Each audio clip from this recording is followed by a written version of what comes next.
Taoiseach can respond, please. Deputy Smith. I will be brief. I'd like Taoiseach if you could comment on the very recently published report on stalking and harassment from the two doctors in UCC. It was widely publicised, and it was inspired by the bravery of Una Ring and Eve McDowell. Some of the recommendations from that report, there were 10 in total, include training and education for Gardaí and a new wording on stalking offences. So my question to you is around that.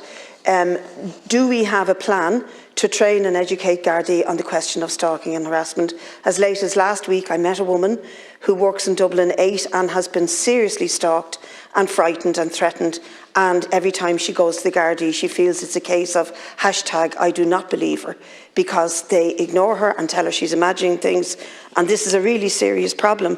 It's also a serious problem that when these perpetrators, if and when they are jailed for a crime of harassment or stalking, they eventually get out of prison, and what happens to the victims? They're left, at home worrying what is the situation. So there's a whole load of unanswered questions. I want to commend the report. It's done a fabulous job for a problem that really needs to be looked at, and would like to hear your comments on it, because I'm sure you were aware of it.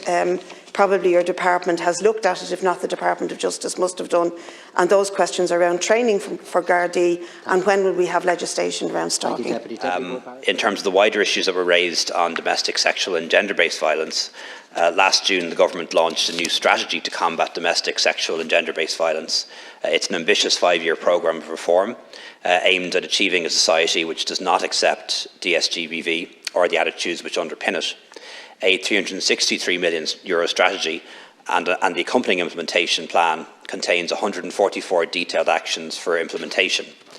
Implementation will be underpinned by strong political oversight at central government level via the Cabinet Committee on Social Affairs and Public Services. The strategy provides for the establishment of a statutory DSGBV agency under the aegis of the Department of Justice, which will drive this work and bring the expertise and focus needed. Education and awareness raising are also part of the government's fight against sexual and gender-based violence, and we're working on national campaigns to raise awareness, including on the meaning of consent.